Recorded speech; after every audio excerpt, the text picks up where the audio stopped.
Hey, everybody. Welcome to the RotoWire Fantasy Football Podcast. Jeff Erickson and Nick Whalen. Welcome to 2026.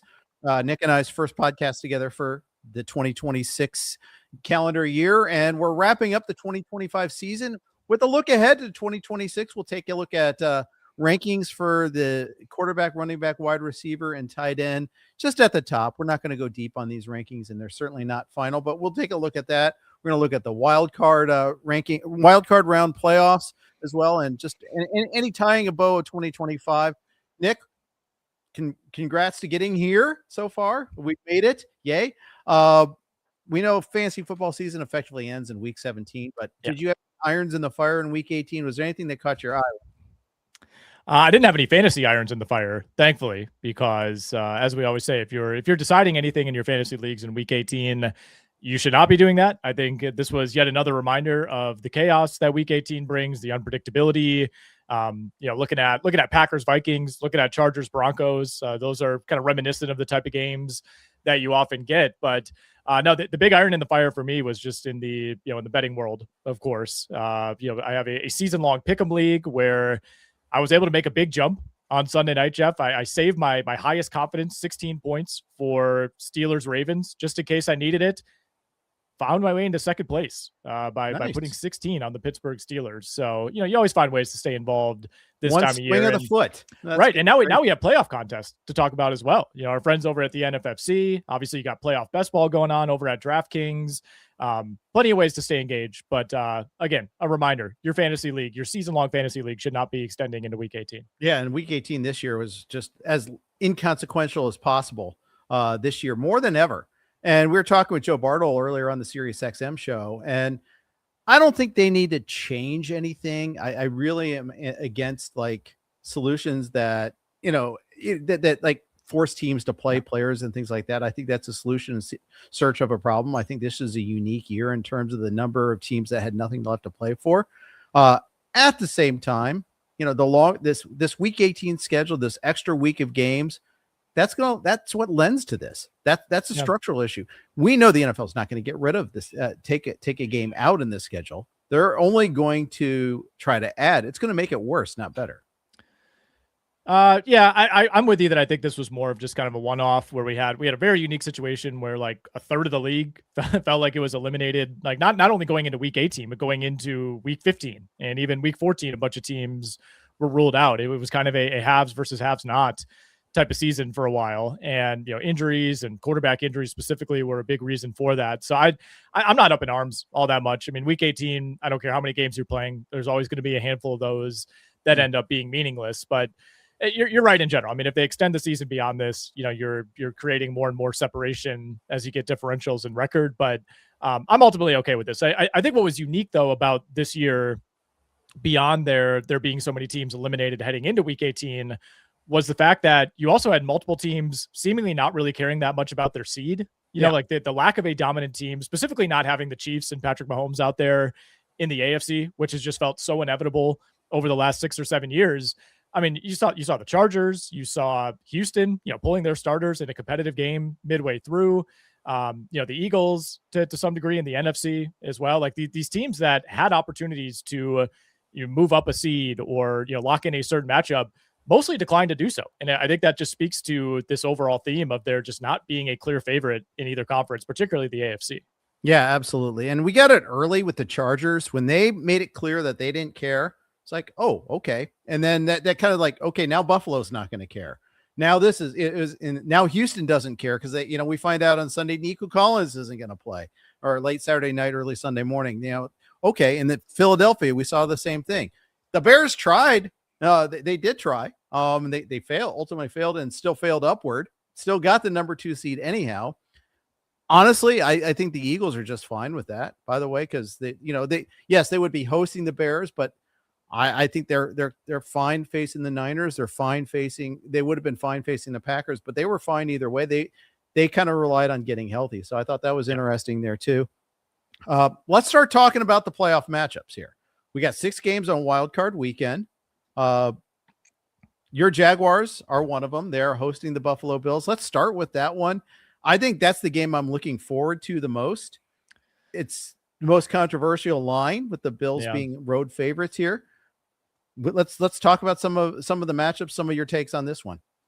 Well, first of all, I hate the time slot. Worst possible time slot you could get, noon on Sunday. I know the Saturday afternoon game is the one that we always joke about, but look, Saturday is a much better watching experience as a fan. I would much rather watch a game on Saturday for a number of reasons as opposed to Sunday with it being a work day. So we'll start there. I didn't love the time slot for Jags-Bills. Thought maybe we'd get a little bit of a bump for the Josh Allen factor. The Buffalo Bills are road favorites. They opened road favorites. They have maintained as a 1.5 point favorite. Total's been up a little bit from open, now up to 52.5 across the board. So I think the general idea is that, this is going to be the highest scoring game of the weekend. I could see it. Certainly, Jacksonville has done nothing but score 23 plus points for 2.5 months at this point. We know what Buffalo is capable of with Josh Allen, but I think we are still underrating the Jaguars defense overall. Maybe it's because there aren't, these big time names on that defense, but it's a unit that has been incredibly consistent, probably the most improved defensive unit year over year in the NFL. They do a good job of generating takeaways. They don't necessarily rely on those takeaways. They have not allowed a 75-yard rusher all year long. I think it's interesting that James Cook has the highest rushing prop of any back on the board for Wild Card Weekend. So I think on paper, they actually profile as a pretty tough matchup for Buffalo. I think Jacksonville is the more complete team. The big difference, though, of course, is one team has the reigning MVP. The other has a quarterback who is playing at an MVP level, who will likely be third in the MVP voting, but does not have the body of work, does not have the reputation that Josh Allen has. So I think the last couple of months have certainly been the best football of Trevor Lawrence's career. It is still totally fair, much in the same way that I question Sam Darnold. It is totally fair to look at Trevor Lawrence and say, okay, we need to see this in a playoff setting. Yeah, absolutely. And I get that. And yet I look at what the Bills, their body of work this year, and I maybe I'm wrong about this. Maybe that the past matters more, but I look at what the Bills have done this year, especially defensively. I think the Jaguars are going to put up a number against this Bills defense. If you look at like the DVOA overall rankings, the Jaguars should be favored, even on a neutral field, let alone in Duval, where, maybe they don't have the same home field advantage other teams do. We'll see about that. But I like Jacksonville. I like them straight up in this one, obviously. And if I'm getting 1.5, all the better as far as that goes. Matchup wise, I think that, it's a possible game for Travis Etienne to get right, especially if Makari is healthy at right guard. I think that matters a little bit there. The Bills run defense, they give up chunk runs. I think this is a pretty good setup for them. So the Bills are 31st in rush EPA. That's been a big weakness for that defense all year. I will say though, during this run for the Jags, they have not moved the ball on the ground overly effectively. A lot of this has been through the air, and that's been a welcome improvement. Certainly, I'm not complaining about that. But really, since that Chargers win in Week 11, which is what sparked this 8-game winning streak heading into the playoffs, they've had some really advantageous matchups. They played Arizona, they played Tennessee twice, they played kind of a diminished version of the Colts, the Jets in that span, and really have not run the ball as effectively as you would think, and part of that is, they had big leads in some of these games and you're just kind of sitting on the run, you're running out the clock. I get that. But the efficiency numbers, even early in games, have not been great. So, I think you're probably led to believe like, oh, everything's clicking for the Jags. They're firing on all cylinders. Like the running game has not been crisp over the last 2 months. So I do think if you're Buffalo, obviously you're worried about the run defense, but you look at what the Jags have done during the stretch and you say, okay, if we can slow down Trevor Lawrence, we feel okay at least about slowing down a running game that's been playing at kind of a B level for a while. Yeah, absolutely. There's been a lot of on best ball draft Twitter. I've seen a lot of love for Bills stacks. I've also seen a lot of love for Rams stacks, and Rams are a 10.5 point favorite at Carolina. They open up the playoffs. That is the former Houston Texans spot. Congratulations, Texans, on graduating from that. Let's talk about this Rams Carolina game, a rematch from earlier in the regular season. Yeah, I mean, to mention the best ball thing, like the drafts that I've done too, Ram stack is kind of priority number one if you're able to do it. And, the primary reason for that is one, I think even despite a pretty lackluster finish to the season, I and a lot of other people still view the Rams as the best team in the NFC, as the most complete team in that conference, and, probably a safer bet, to win the Super Bowl, have success in the Super Bowl versus an AFC team. But, matching up against Carolina is a huge bonus because this is the only game that feels like, man, it would be really, really, really surprising if the Rams lost this game. Whereas every other game on Wild Card Weekend, it's like there's a case, right? Like, would I be surprised if the Texans don't beat the Steelers? Yeah, I'd be surprised, but it's the Steelers. They're at home. 3-point game. Tomlin. Of course they could win that game. I wouldn't be shocked if the Chargers go into New England and beat that team. Maybe San Francisco, a little bit healthier. They find a way, to beat Philly. Like the Rams just feel like such a sure thing in the wild card round, and there aren't any other sure things. So I think that's kind of giving them a boost as far as the best ball world goes. I do not see Carolina having much of a chance to win this game. Would I be shocked if they cover 10.5? Could this be a 27-17 type of game? Sure. But I think the fact that they already beat the Rams almost works against them in this spot. Like you're not catching them off guard like that twice. And, the Rams lost a turnover differential 3-0 in that game. They had a pick six that completely swung things. Stafford had a fumble late in the game. Like a lot of things have to go right for the Panthers to win and even compete in a game against the Rams. I just don't see all those things happening again. I agree. And, that's one of the things I feel like the Rams have just been waiting for the playoffs to start for a month now, actually. And I wouldn't be surprised if they come out firing right away. I have some concerns about the Rams defense. They did let the Falcons run up and down against them. Even Arizona moved the ball pretty readily against them. Although I know they played their starters. I know they're trying to win, but again, this is just a getting through the week sort of situation. They're playing for the 5 versus the 6. They're almost playing with their food in this sort of situation. The one thing I want to watch for is Devontae Adams can be 100%, because I think that is transformative. I think when he's healthy, he just changes that offense. Certainly in the red zone, it does. I think that's one of the things that we definitely watch for there a little bit. Remember, he got hurt in that Carolina game. And so we haven't seen the Rams at full capacity for over a month now offensively. Yeah, because of some of the mistakes that the Rams made in that game, Carolina was able to get away with kind of how they want to play, which is, mixing in a couple deep shots. Bryce Young did hit some big throws. That was arguably the best game of his season, I thought, given the circumstances. But Carolina was able to control time of possession. They were able to run the ball 35 times between Chuba Hubbard and Rico Dowdle. Can you do that again? Probably not. Like, I don't think you can have any chance to win this game with Bryce Young throwing the ball 20 times. Again, like it has to be a higher volume spot. How does he respond in that spot? I think it's fair to question. And then, the Rams actually had pretty good success running the ball on Carolina because of how the game went, because of the mistakes they kept making.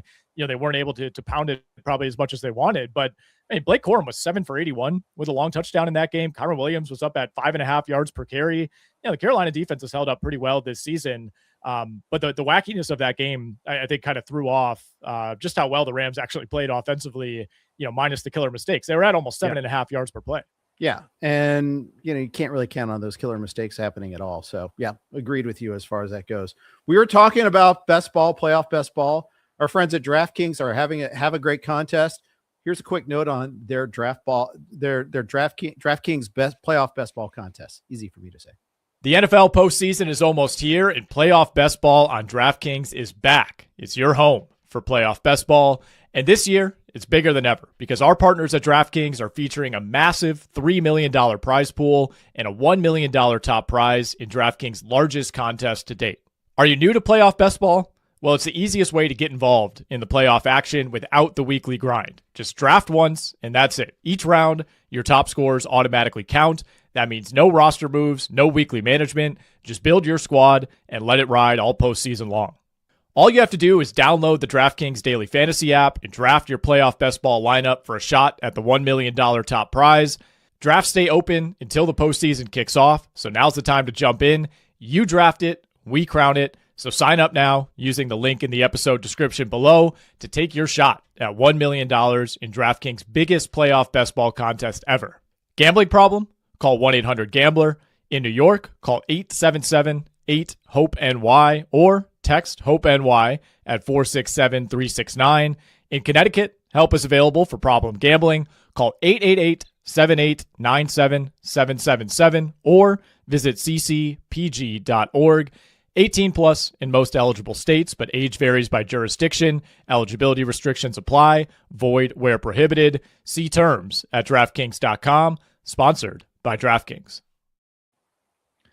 Welcome back to the RotoWire Fantasy Football Podcast. Jeff Erickson here with Nick Whalen. Thanks to Nick Whalen for doing that read. The dulcet tones of Nick Whalen we hear on every RotoWire playoff fantasy football podcast right now. Nick, let's talk a little Packers Bears. Round 3 of this matchup. We just saw a recent iteration of this. So not that far ago, they played a night game and wacky, wild finish in that one. Miracle win for the Bears. Will they need a miracle to beat the Packers this time? I don't think so. I will be very surprised, I'll say, if either team runs away with this game. I was actually asked that earlier this week. Like, if I told you this was a blowout, which team won? And I think the answer is Chicago for me in that scenario. But I almost view this in the same way that I viewed like Steelers Ravens on Sunday night, where like something weird's going to happen. Something weird happens in every Bears game, every Packers game, particularly when they play each other. Not only do we see this matchup just a few weeks ago, we've seen it, twice in the last month as we record this, right? The first matchup of the season, week 14, then they played again in week 16. Both of those games came down to the wire. Obviously, very similar games, despite, Jordan Love going out early in the second one. Packers win on the last play of the game in regulation. Bears win in overtime. These teams feel very different, but very even overall. I think it's interesting the path that both teams decided to take in week 18. Chicago opted to play starters, make sure they lock in the 2 seed, ended up losing to the Detroit Lions. And that was not the way I think that Ben Johnson wanted to go into the postseason. You kind of want it to feel like a coronation. We're winning the division, we're locking in the 2 seed. And now instead you have lost 2 games in a row in very different fashion, by the way. One game where you couldn't get any stops, and then another game where you didn't score a point until midway through the fourth quarter. So I think all of a sudden, some of that momentum that Chicago had built with that win over Green Bay feels like it's faded a little bit. And meanwhile, the Packers opted to just take a bye week in week 18. I mean, one of the worst offensive games you'll ever watch, until a final meaningless drive where they moved it like 65 yards. I mean, this was going to go down as the worst offensive game in Packers history by yards per play. It was the worst game that they put up since 1988. So they did the absolute bare minimum, just trying to get healthy and, accepting that you're going to go into the playoffs on a 4-game losing streak. So now we have the rest versus rust. You have, a rubber match situation where we've seen each team win. You have Jordan Love coming into this game, by the way, having not played in 3 weeks, which is interesting. But if you're the Green Bay Packers, with as bad as this final month has been, starting with the interception and the injuries in the Denver game, I think you're okay here. Like, some books have the Packers favored. Like, this does not feel like a situation where they should be going into the playoffs with, more than a puncher's chance to win a game. And I will tell you this, all the Packers fans in my life, they might not say it out loud, they expect to win this game.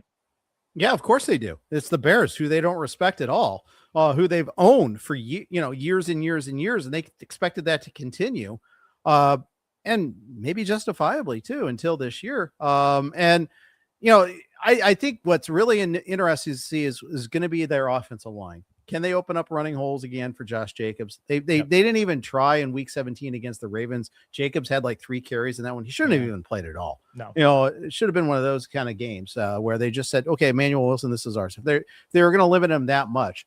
But they let, those that were marginally healthy, they got a chance to rest. Unfortunately, they lost another defender in that game against the Vikings, which is just a shame, but they have their 12th player on IR now. But mostly they got healthy, and Jacobs is one of the inflection points in this one here, because you can run against the Bears, and I think they need to run against the Bears. Yeah. Javon Bullard also got banged up in that game. He's questionable. Yep. That was not what you wanted to see. Just kind of a case of you can't rest everybody, right? If you're the Green Bay Packers, but I think they chose the correct path. I didn't think there was a lot of merit in trying to win a meaningless game where there's no seeding on the line. There's really no reason to push it there. And I think you just have to prioritize health at this point. Fair to question if there is any rust for Jordan Love. Josh Jacobs is going to play. Is he going to be 100%? We'll find out. I do think Green Bay is going to be able to move it on Chicago. I think they'll come into this game relatively confident. Curious to see which version of the Bears running game we get, because I think based on how that Packers defense looked in week 17 against Baltimore, if you're the Bears, you have to go into this game hoping that it's a spot where between DeAndre Swift and Kyle Monangai, you're probably carrying it close to 30 times. Yeah, exactly right. I have major concerns about that as well. Let's move on to the Sunday slate. We already talked about Bills Jags. Let's talk about the second game. That's Eagles and Niners. Nick, I can't get past the idea that last Saturday night against Seattle was a a playoff game for the Niners. And this run, as glorious as it's been, a great job by Kyle Shanahan to get them where they are, given all their injuries. It's kind of done now. I see these defensive injuries. I see the lack of a pass rush. I see the bad secondary there. I think the Eagles are going to win this game. I think the Eagles defense will smash the Niners. And, we don't know if we're going to get a full Trent Williams. And I think the offense will be good enough for Philly that they win comfortably in this one. Yeah, I think that's the way I lean, but there's still enough doubt for me with the Philly offense. It would not surprise me if this is yet another game where, you're kind of going in with confidence. Niners defense doesn't look very good right now. Very little in terms of encouraging things to take away from that Saturday night game against Seattle. And yet I could totally see the Eagles coming out and like going 3 and out, and they just look disjointed, and it's 0-0 at the end of the first quarter. It feels like Philly is kind of back on the rails, week 18, notwithstanding when they kind of half tried to play to win. But it's like, how much do you put into 2 games against the Commanders, a dominant win over the Raiders? Not going to take anything away from beating the Bills in Buffalo. Still not exactly how you wanted to win that game. 13-12, didn't do anything offensively in the second half. So like there's still in the back of your mind that possible Eagles offensive implosion that could keep the Niners in this game. But I do agree with you about the Eagles defense going up against the Niners. I think last week against Seattle was a big test for that Niners team. They've been playing so well, so efficiently, and did pretty much nothing. 1 red zone trip on the night. They were lucky to even get 3 points, and that should have been a much bigger beatdown. Seattle left probably 13 to 17 points on the board. Absolutely agree with you on that. And healthy Jalen Carter is going to matter a lot in this one here. The Eagles might even be getting Lane Johnson back. I think they will. So I think the health picture is so much more in favor of the Eagles. That's why I lean in that particular direction. The Sunday night game, Pats, Chargers. It could go a lot of different ways. This may be the hardest of the games actually to predict. I think it's a bit of a rock fight. I think the Chargers defense is that good, but they are vulnerable to the deep ball. Drake May throws a great deep ball. There's a lot of questioning things here. Can they protect May against the Chargers pass rush? Chargers have beaten up a lot of good offenses this year. They have. This has been just an incredible defensive run by the LA Chargers, basically holding teams to like 23 or less. And I think like 9 of their last 10 games. Not that long ago, we basically wrote the Chargers off and said, yeah, maybe they could be a playoff team, but without Joe Alt, without Rashawn Slater, it's going to be really tough. I think this is a matchup where they can hang around. They can certainly threaten to win this game. There's a reason the number is only 3.5 with the game in New England. This Pats defense just doesn't generate a ton of pressure. They're basically a league average run defense. They're 31st in hurry percentage. They're 26th in overall pressure rate. And that is while blitzing at an above average clip compared to the rest of the league. So I think there is opportunity here for the Chargers offensively. They, like Green Bay, just decided to basically take a bye in week 18, seeding be damned, and, rest up for this game, which I think will behoove them given what Justin Herbert has been playing through. And, something that would worry me a little bit on the New England side of things is, we talk so much about the schedule. Not only have they just not faced that many good teams, they haven't played very many quality defenses, especially over the second half of the season. You have to go all the way back to week 8 against the Browns when that was the last time they faced a top 10 defense. Since then, these are the defenses they played in terms of EPA per play ranking: 14th, 20th, 29th, 30th, 28th, 15th, 19th, and 29th. And you got a Chargers team that is top 8 in basically every defensive metric. Absolutely. So this is a completely different animal. And remember, Myles Garrett had himself a field day against that Pats offensive line when they did play that game too. They do have a healthy Will Campbell at left tackle. That does matter, obviously. That is going to change things up just a little bit there. I think it's a better shape of an offensive line than it's been since then. So that's something to watch out for a little bit. But I think I like the under 46.5 in this game. I think that's like, I'm not so sure about the side, and I'm not so sure the Chargers can move the ball all that effectively, but I like the under. I think if this game goes over, that's bad news for the Chargers. Like ideally the Chargers win this game like 23-20. Yep. Josh McDaniel has been in his bag play calling wise lately, again, against bad defenses. So let's see what happens against Josh McDaniel versus Jesse Minter is the matchup I'm looking forward to seeing basically there. Offensive play calling versus defensive play calling. Monday night, Steelers, Texans. It's kind of they both are happy to have each other. I feel like they're happy to draw each other in this game. Styles makes fights. This is going to be an ugly fight. Yeah, total's at 39.5 right now at DraftKings. I guess this is who you want to play if you're the Steelers. I think that checks out. I think the Chargers would be a reasonable matchup for them.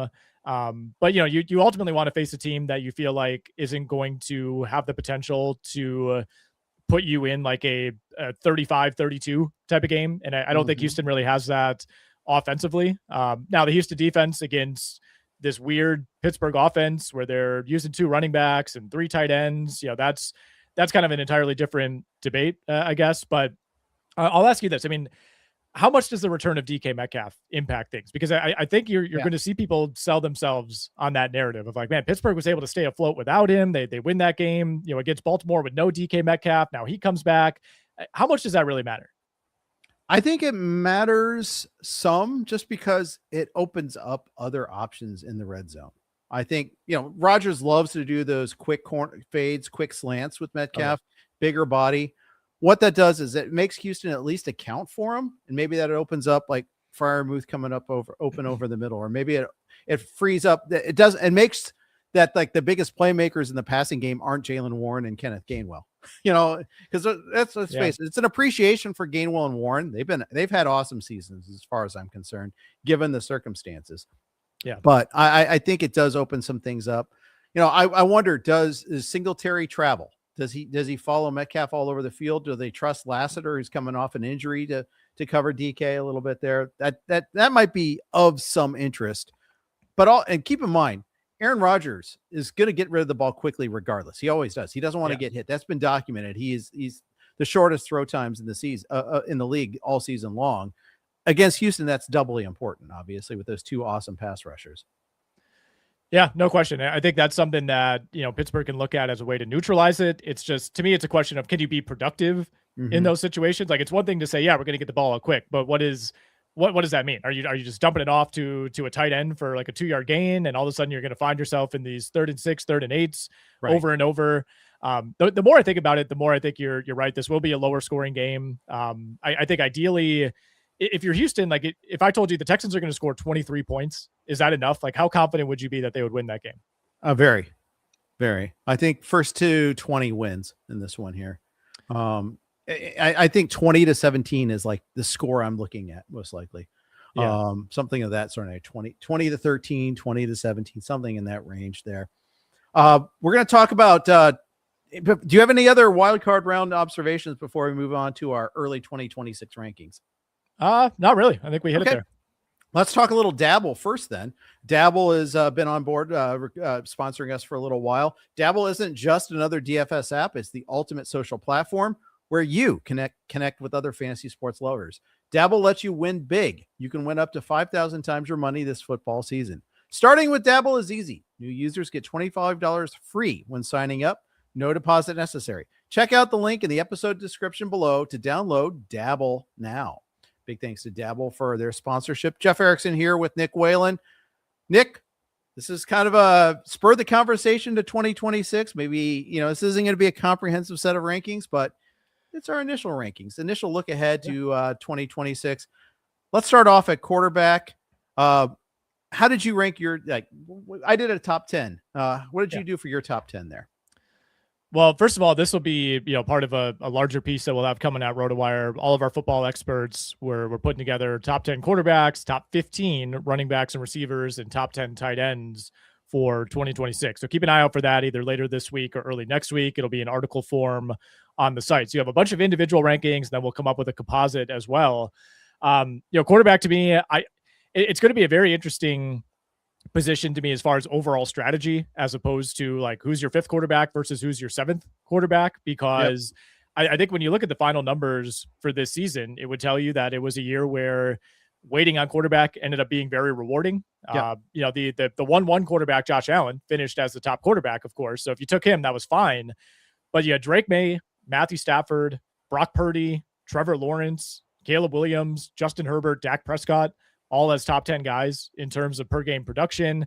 If you look at just total production, where injuries are factored in, Jared Goff is in that mix, and someone like Bo Nix jumps into that discussion. So the big variables here are how much do you trust Lamar Jackson? How much do you trust Joe Burrow? And how much do you trust Jaden Daniels? Like 3 of those top 4, top 5 quarterbacks coming off of significant injury time. And for some of these guys, it's multiple injuries in their career.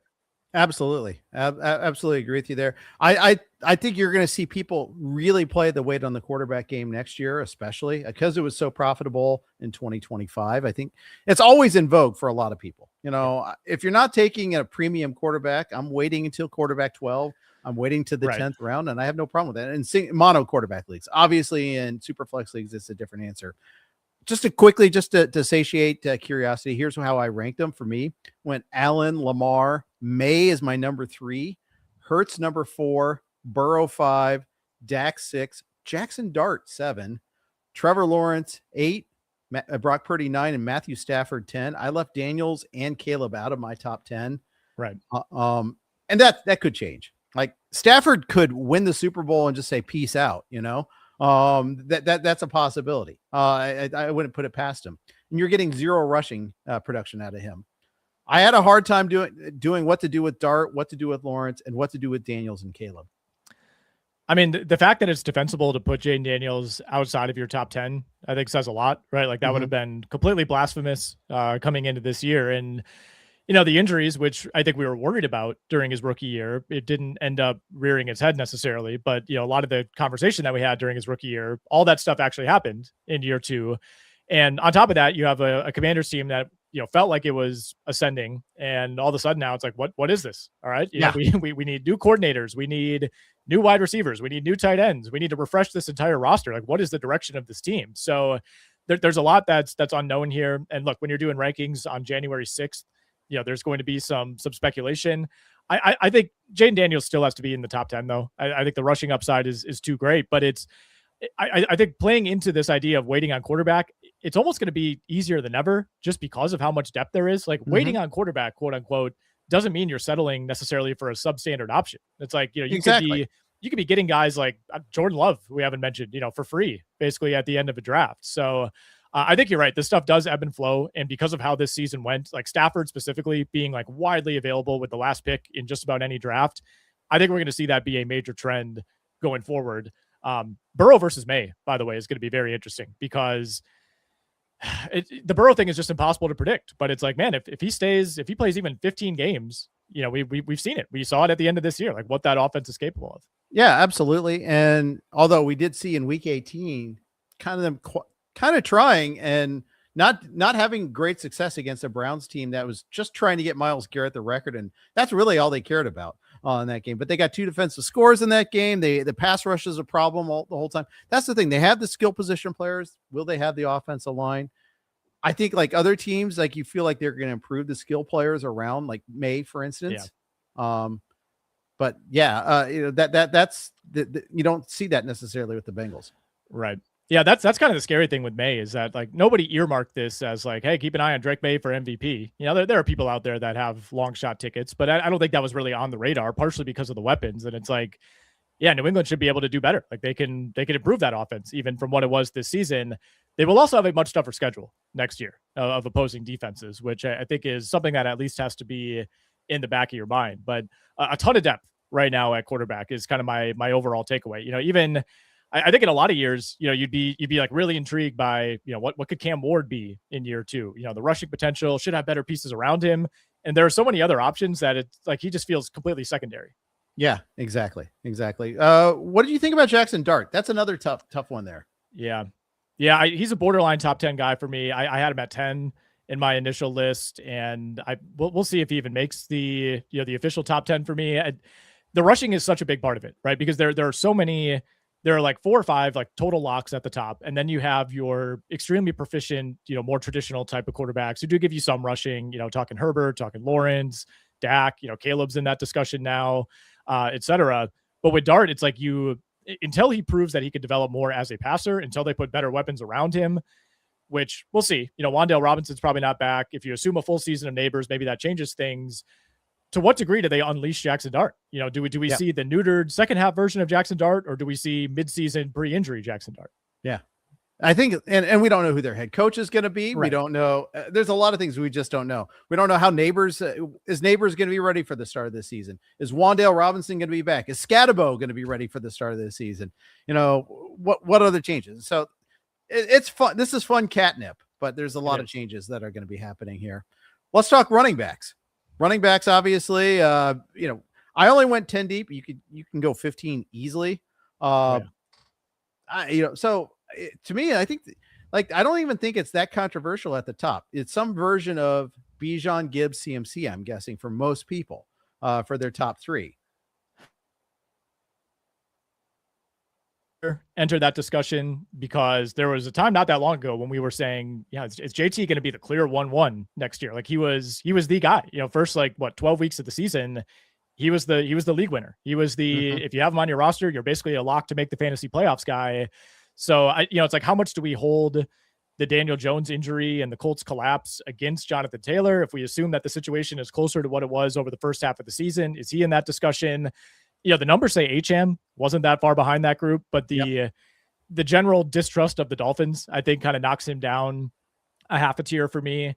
I would go Gibbs versus Bijan is just a total toss up. Those guys are my 1-2 in whatever order. It's almost a co-1, co-2. Yeah, same. The thing with CMC is he's considerably older and he has the injury history. It's like, on principle, do you fade Christian McCaffrey coming off of a completely healthy season? It's fair. I guess you could. I didn't. I have him as my number 3. In fact, I think they're my top 3 overall. I go with the 3 running backs ahead of any wide receiver. Again, the Niners are going to have a busy offseason. We'll see what they do to build around again. How much of are they going to spend their entire draft on defense again, or are they going to add another offensive lineman to help the run game? Because I think if you have a complaint, and it's a small complaint, it's that the Niners weren't always efficient running the ball, but they also had Mac Jones at quarterback for half the season too. So, I mean, you could, and no Kittle for a good chunk of the season. There's a lot of no Ayuk all season long. There's a lot of things you could look at there. I did have Achane as the next running back behind the big 3 there for me. Yeah. Then Cook and then Taylor. Chase Brown, first half fantasy killer, second half fantasy stud. What did you do with Chase Brown? Yeah, he's kind of in that next tier for me. And, with Achane, I think it's worth noting, there's a good chance that the Dolphins are a better situation in 2026 than they were this year. Yeah. It's kind of a give and take because it's like, because the Dolphins were so bad and they had no other options, they just leaned so heavily on Achane. But I'm not a Tua guy. I think by default, they'll be in a better spot without him next season. They're retooling. They'll still have Mike McDaniel. So there's no reason to think that workload will drop off. So I had Achane at 4. And then that next tier to me would be, Christian McCaffrey, again, kind of a semi fade on principle, James Cook, Saquon Barkley, and Chase Brown. I did not have Barkley in my top 10. Really? Yeah. Another year, just maybe he dominates in the playoffs and I sing a different tune, but I just didn't see the explosion. And I know that's not all on him. But some of it's on him. I think. No, for sure. Yet I do have Derrick Henry ahead of him. I do have Ontario Hampton, Omarion Hampton. I don't know why I say Ontario. I've got that in my head. Omarion Hampton. Yeah. And Travion Henderson is my wild card 10. There's some faith there that he gets a higher workload in year 2. Yeah. I guess I'm just backing the talent on Saquon. He was a fade for me coming into this year. Similar principle to what we talked about with CMC, but for me, it was just like you never see these guys have back-to-back all-time seasons. Like you're paying for last year's production, but I now think there might be a discount. Like again, if you don't have him in your top 10, like I will happily take Saquon Barkley as the RB12 in whatever draft I'm in. So I still had him in the top 10. Like I said, CMC, James Cook, Saquon, Chase Brown were kind of on the same tier. I did sneak Derrick Henry in at number 9. If the Ravens do just kind of run it back, that'll be depressing in some ways, but when healthy, they're still an extremely productive offense. Henry's had a really nice finish to the season. I think that's kind of washed away some of the concerns midseason. Coming up with that 10th running back, I think there are 8-9 different names that could justifiably fill that spot. For so sure. It could be Bucky Irving. It could be ETN, Josh Jacobs, Kyron Williams, Ashton Genty. If you want to sell yourself on the Raiders being a better situation, Travion Henderson, Quinshon Judkins, and then a really interesting name who I want to find a spot for him because I think he'll be in a much better situation by default, Breece Hall. Yeah. Yeah, I think that's interesting. I'd love to see where he lands. Love to see if he gets like, does he sign with the Chiefs in the offseason there? And, they pay nothing for him instead of, a third round pick, which they were asked of. Very, very intriguing situation there, to say the least. So, yeah. And we're not mentioning any rookies yet in this year. I did not consider any rookies. I'll wait to see where they land, but I'm not in any Devy leagues. So I mean, Jeremiah Love would be the guy. Who's a obviously. really, really nice prospect, but not a like Bijan or Genti level prospect, in my opinion. Does your experience with this year's vaunted rookie running back class, which in many ways ended up being disappointing, does that scare you off taking a running back in the first 3 rounds in your redraft leagues next year?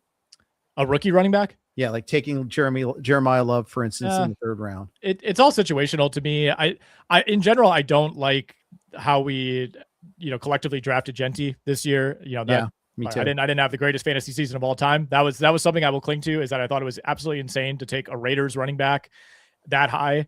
I think for the most part, Genti, like we saw the flashes of like what made him such a special prospect. I don't think he was, some massive disappointment. He wasn't the guy we thought he was, but you got to be aware of situation. Like there is such a big difference between like Ezekiel Elliott being drafted to that Cowboys situation. Like, yeah, it shouldn't have been a surprise that he had an insane rookie year versus Ashton Genti being drafted to a disastrous Raiders team that couldn't run the ball the entire year. So it's very situational to me. And even this past year, a lot of the other 1st and 2nd round running backs, like there was just not a lot of clarity, right? It's like Travion Henderson is in a timeshare. Omarion Hampton in somewhat of a timeshare. I forget it. Caleb Johnson, who we haven't talked about in 3 months.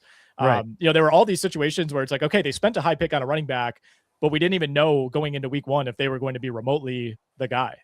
And we still don't know what the Pats. Right. RJ Harvey's in that conversation. RJ Harvey is another one for sure. All right. That's going to be plenty of debate and fodder for the offseason there. We're going to talk wide receivers, but first, quick note from Playoff Blitz. All right, check this out. If you're like us and you hate when your fantasy season ends before the real football gets good, you've got to try playoffblitz.com. It's fantasy football built for the NFL playoffs. No draft, no waivers, no sweat. Members just pick a lineup each week from the playoff teams. You can only use each player once. So once you start a player, you lose them. That's where the strategy kicks in. Remember, no need to hold a draft. Just create a league and invite your friends. Starting a league is super easy. It takes less than a minute, and you're all in from wildcard weekend to the Super Bowl. PlayoffBlitz.com is your home for fantasy playoff football. Leagues are $79, and you can invite as many people as you'd like. Run an office pool, invite your league mates from your regular season leagues, or even your grandma's bingo league. Join today at PlayoffBlitz.com, where fantasy football meets the Super Bowl. Enter promo code ROTOWIRE for a discount on your league today. Jeff Erickson here with Nick Whalen. We're talking wide receiver rankings for 2026. Nick, this position was a position of disappointment. Unless you had, Chase, Puka, JSN, Amon-Ra. I mean, after that, there were almost question marks all the way down. Like CeeDee Lamb only had 3 touchdowns, for instance. There's a few success stories in there. I thought the top 4 were pretty easy, and then the rankings started after that for me. So that top 4 being JSN, Chase, Nakua, St. Brown in some order. Yes. Yeah, I'm with you on that. Where Jamar Chase fits into this is interesting. I think he'll still go ahead of JSN in plenty of drafts. I think there will be the Nakua people out there. I think what's interesting is that there will be camps for all 3. Like there will be the hardcore JSN guys, the hardcore Puka guys, and then the betting on the come on the Bengals offense guys with Jamar Chase. So yeah, I'm with you. St. Brown he's probably 4 to me in that, just because to me, there's not quite as much upside in a best case scenario. And that's ultimately what you're looking for in round 1. I still have a lot of faith in CeeDee Lamb. The Cowboys have to get some worked out with George Pickens. I think those guys were able to coexist, but Pickens maybe pulled away from Lamb a bit more than we thought. At the same time, if you watch the Cowboys, especially down the stretch, it seemed like every week there were like 3 potential big plays to CeeDee Lamb that he either dropped or was barely overthrown, or they were called back by penalty. Trust me, I know all too well. It feels like the numbers should have been better overall, and he had the ankle that cost him some time. So I'm still fine with putting CeeDee Lamb at 5, 6, 7. Nico Collins, to me, I now have. I think I would probably put him ahead of CeeDee Lamb. Kind of a rough start to the year, rough start for the Texans offense, but I think he proved by the end of the season that he's still that dude. Drake London, to me, a very, very tough guy to rank. Yes. So much unknown with the Falcons right now. They need to hire a head coach. We have no idea who the quarterback is going to be. You have kind of ongoing injury concerns now with Drake London. So he's a tough one. I had London at 7 in my initial list. I'm keeping Rashee Rice in the top 10. I have him at 8. Look, it can't be as bad as it was this last year. It just can't. It can't. The Chiefs have to move on from Matt Nagy. I think this is, to me, hopefully a wake-up call after basically 2 straight years of terrible offense. And even for as bad as the offense was in some difficult matchups, like Rice was still giving you enough. They were force-feeding him. Maybe they don't have Kelsey out there as an option next year. So I think I'll kind of be one of the high men on Rashee Rice heading into the year. And then I got Neighbors and Jefferson just as kind of my token 9-10. All right. I can get behind all that. By the way, just a quick note. I have Chase still 1. In a year where Joe Burrow missed 8 games, Chase still had 1,400 yards and 8 touchdowns, still had 125 catches. A full year of Burrow, we go back to, he could be Triple Crown guy again. He was the receiver Triple Crown guy. So I have him 1, Puka 2, JSN and Amon-Ra is my 4th. CeeDee Lamb is my 5th. I have Chris Olave 6. Sure. Olave had his breakout season with Tyler Shuck, a half a season of Tyler Shuck and a half a season of the Rattler, Spencer Rattler. Olave did miss, that week 18 because of the blood clot in his lung, which they got removed and should be fine. That's always a reminder that that's there for him, that health is an issue, but still on a team with bad quarterback play, still went 100 catches, 1,100 yards, and 9 touchdowns too. I'm right there with you, Nico Collins. I have him at 7. I can see the case for putting him higher over those 2 guys. That's fine by me. I think Pickens signs back with Dallas, and if he does, he's a top 10 guy for me. Yep. Still have AJ Brown and Drake London there. I did not have Rice in my top 10. I might regret that. I see your case for it there. I want to see who they put in there instead. No, it's fair. It's fair. It's borderline. And, Mahomes is coming off a torn ACL. So I would totally understand if he doesn't make the cut. Yeah. Pickens to me is right on the verge. Olave right on the verge. Mm-hmm. AJ Brown has to be in the conversation. Like this has felt like just a total disaster year for AJ Brown and the Eagles offense. And he's the wide receiver 11 in terms of total fantasy points, despite missing 2 games. So, the production was ultimately still there on balance. It's hard for me to kind of come up with running back. I had 9 guys for that 10 spot. There are candidates, right? It's like Jameson Williams finished just outside the top 10. Cortland Sutton wasn't that far off. T. Higgins ended up having a fine year. But I guess I don't feel like this internal obligation, man, I really need to get those guys into my top 10. I mean, what about Zay Flowers, by the way, who partially by virtue of not missing any time and having 2 big games down the stretch, ended up finishing as a wide receiver 7 in terms of total fantasy points. Yeah, but the funny thing is, if you take out week 18, then it's like, what do you do? Yeah, he has 3 touchdowns on the year. Yeah, that makes it really tough. What do you? I think he's interesting. I think Michael Wilson is interesting. Yeah, and I think Christian Watson's very interesting. I want to see a full season of Christian Watson. I think he's a guy that you don't have to spend a top 10 pick on that could end up in the top 10 next year. I could see it. It depends how much they decide that they want to try to integrate their first round pick in Matthew Golden. I think Dobbs is gone. He'll be like a Raider or a Dolphin or something, and it probably won't go very well. You assume that you have Jaden Reed in the mix. Like he basically missed the entire regular season. The Packers it's just been a complete roller coaster at wide receiver for 3 straight years now, where somebody's hurt every week, and the rotation is changing, and Dobbs has kind of been the one constant. If you take him out, what does that mean? So I wouldn't take Christian Watson in the top 10 by any means. I don't think you even need to take him in the top 15 to 20, maybe, probably in that 15 to 20 range. Yeah. Because there are enough unknowns, but yeah, if you're hunting for upside, absolutely. That was going to be my next question, is who could be the big leap guys next year? Who could be pushing for that borderline top 10?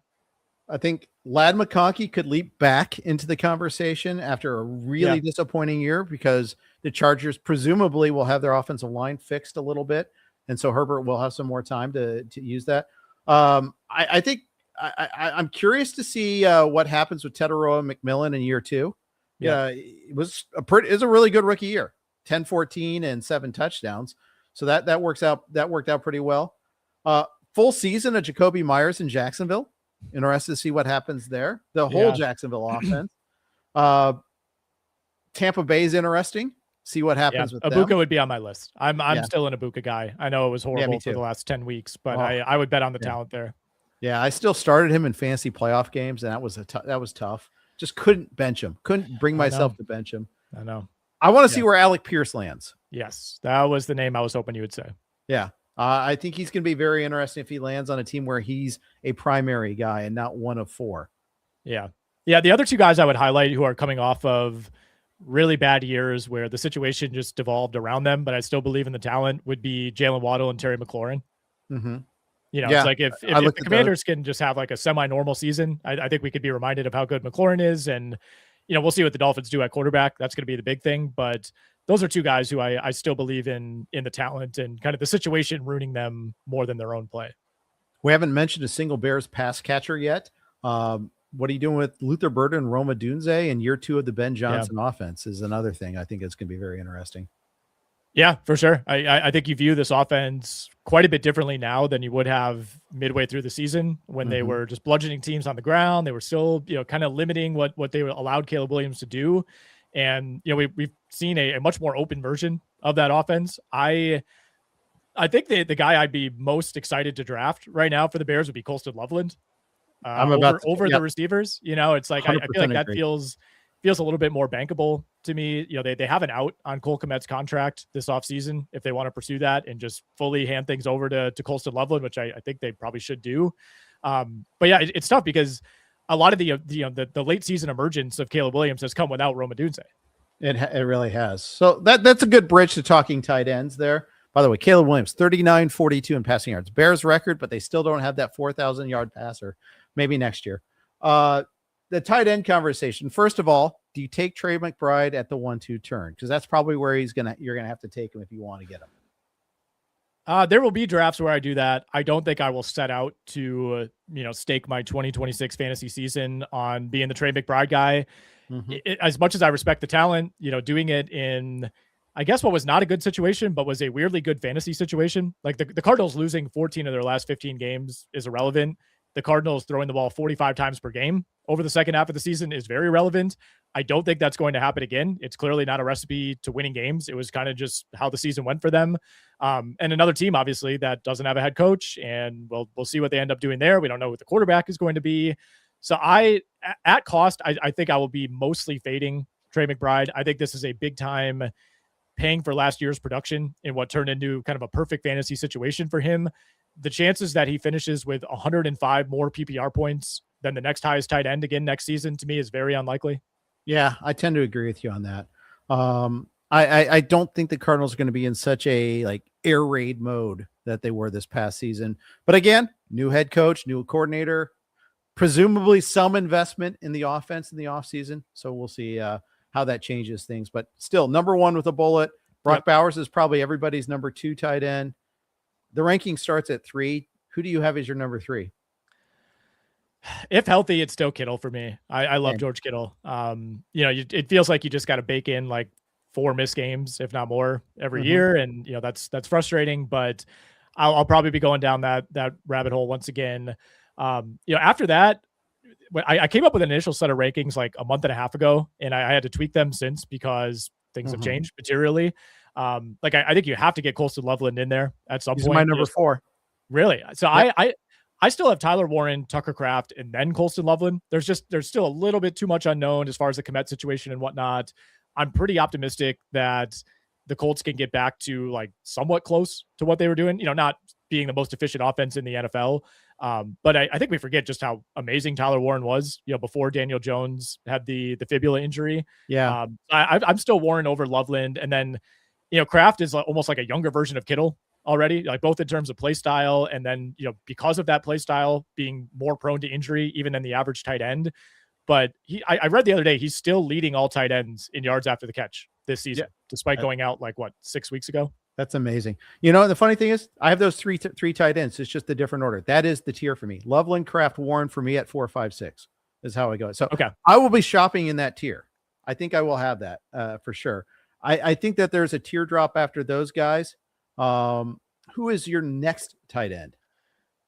I'm thinking about Harold Fannin, man. Yeah, me too. I am. He's my number 7. If we're just going off of like pure talent, like what player do you like the most? He's easily the next guy for me. Mm-hmm. But it's the Browns, and it might be Shedeur, which scares me a ton, and it might not be Stefanski pulling the levers. Just the Browns in general investing in Browns players does not tend to be fruitful. So that is what is in the back of my mind. But David Njoku will not be on this roster next year, so we don't even have to worry about that. I think I'll go Fannin. It would be productive with Shedeur in this god-awful offensive line.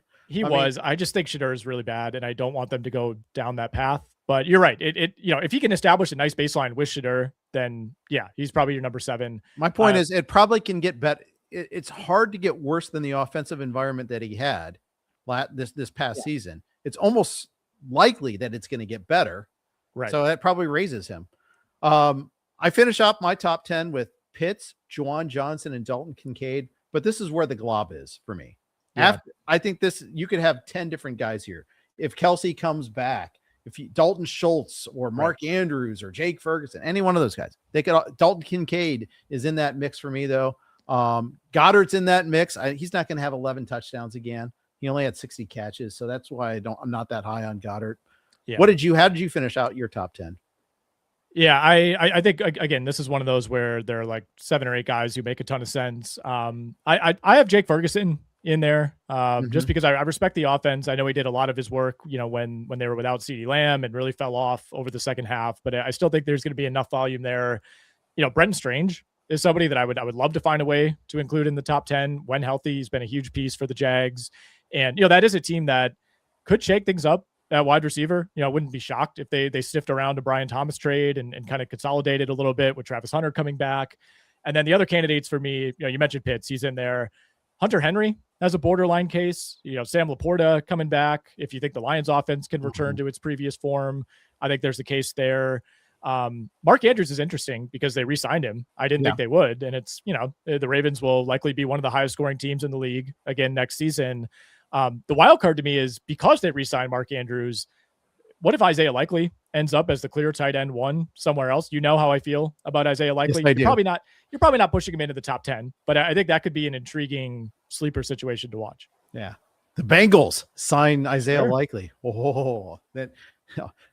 Likely truthers assemble. Kyle Pitts' line is so funny. He scored 5 touchdowns this year. He scored once in week 4.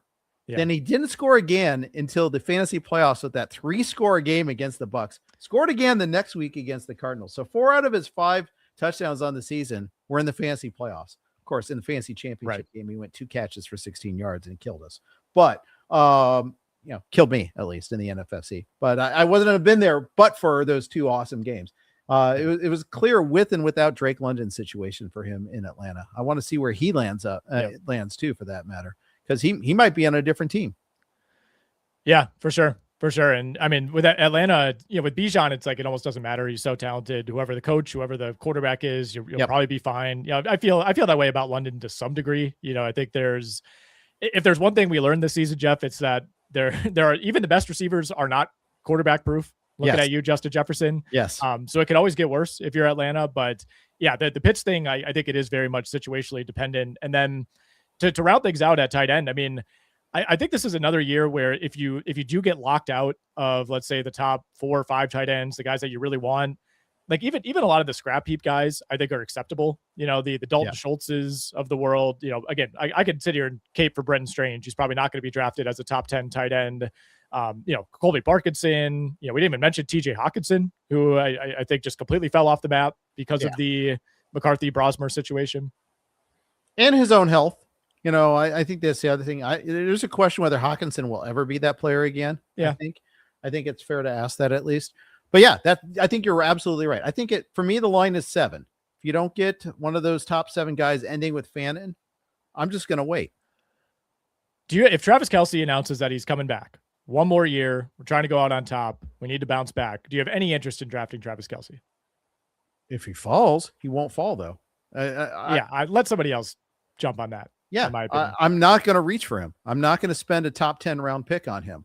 If he's tight end 13, he's still sitting there in the 10th round. Okay, or 11th round, fine. I'll I get like in one league in the NFFC, I got the combo of Ferguson and Pitts at like rounds 10 and 14 or something like that. And that served me just fine. I could have fabbed Strange. I could have gotten a few other guys off the waiver wire. Tucker Kraft was one of those afterthought guys last year. So Fannin was a pickup for crying out loud. Juwan Johnson was a pickup. Juwan Johnson, he deserves a little bit of flowers for his season. He had 77 catches, 889 yards, only scored 3 times. So that's part of the problem. But still, the number, how many tight ends had more receiving yards than Juwan Johnson? I'm going to guess 2. McBride and Pitts. That's it. That's the list. Kelsey, by the way, was 4th at 851. But Juwan Johnson, he's a receiver playing tight end. And so that offense was clicking at the end of the year. Johnson had good games at the end of the year. It wasn't just early in the year either. So I think he's not going to get any sort of attention in drafts. He'll be one of the wait for guys. So that he's fine. Any other parting thoughts, Nick? No, I mean, just to finish off on Johnson and the Saints, like that's a team I think to watch really closely as far as what do they do offensively, because it's a weird give and take where I would like to think that having more talent around Juwan Johnson, more talent around Chris Olave would like open things up for those guys. And yet, it's like, because they were so obviously like the only competent receivers in that offense, like how much did that give them a boost in a weird way? So it's like with New Orleans, if they go out and sign Alec Pierce, do you feel better, worse, or the same about Juwan Johnson and Chris Olave?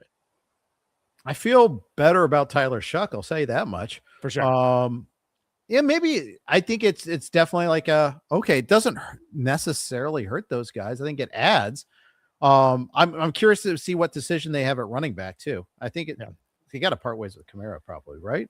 I don't know what they're doing. I know as of right now they have like the 3rd fewest cap space of any team, and obviously teams will move things around, but they're in the negatives right now for being a bad team. They don't have a lot of on paper maneuverability. Yeah, I read that they have one more year, and then mostly all the bad contracts are done. But this is like the first year that they're not like 60 million underwater or anything either, where they don't have to do all these fluky moves. So it should be fun about that. All right. That is going to wrap up this RotoWire Fantasy Football Podcast. The last one Nick and I are doing for this season. Still to catch us daily on the SiriusXM Fantasy. Catch us from 12 to 2 Eastern time there. Tomorrow, I have Greg Ambrosius, and we're going to take our focus to playoff fantasy football leagues, talk about fantasy football drafts and their contest, the postseason Hold'em contest. So tune in for that. That'll be at 4:30 Eastern time. Thanks all season for listening to us. Good luck in the playoffs. Enjoy the playoffs. Take care.